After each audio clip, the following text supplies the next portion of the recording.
Everyone, and welcome to CGX. We have some announcements for GFN this week. We've got over 10 games coming to GFN, including a number of day and date releases, including Payday 3 and Party Animals. This is a decent enough week for GFN with a variety of all different games. There's probably a game that you'll probably like there, but it is missing Lies of P, which is one of the big games of the week. But we'll dive into all the games coming here. Let's kick this off with Payday 3. This is a highly anticipated sequel to one of the world's most popular co-op shooters. In Payday 3, you and your crew will team up to pull off the perfect heist in a variety of new and exciting locations. Party Animals is a chaotic and hilarious multiplayer party game where you compete with your friends in a variety of minigames as adorable little animals. One thing to note about Party Animals is that it's one of the most wishlist games on Steam, so this game has the potential to be absolutely huge. In addition to Payday 3 and Party Animals, there's a number of other great games coming to GFN this week, including HumanitZ. I'm probably pronouncing that wrong. That's a puzzle game where you must work together with other players to build a utopian sort of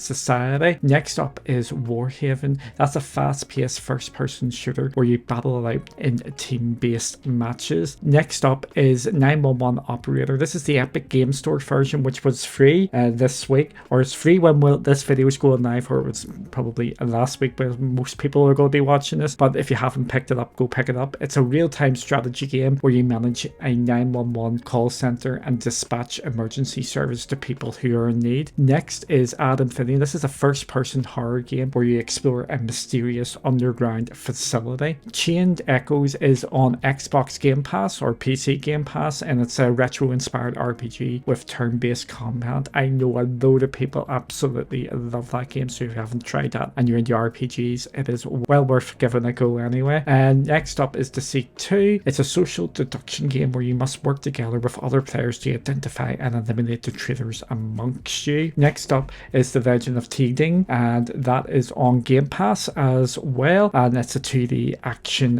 platformer set in ancient China. Next up is MechWarrior 5 Mercenaries. Again, this is on Game Pass. It is a first-person shooter where you pilot giant mechs. I think everybody knows what MechWarrior is. And the last game, which actually has me sort of interested in this sprawl, that's an old school sort of FPS, well worth giving a bit of a look there. So we know that Cyberpunk is coming out next week with its update to the Phantom Liberty expansion. We're going to have more details on that next week. It's going to be implementing a load of the LSS stuff. But for this week, tell me what you like about it. Let me know in the comments below. And remember, like, subscribe, and all that jazz. And we will see you all again soon.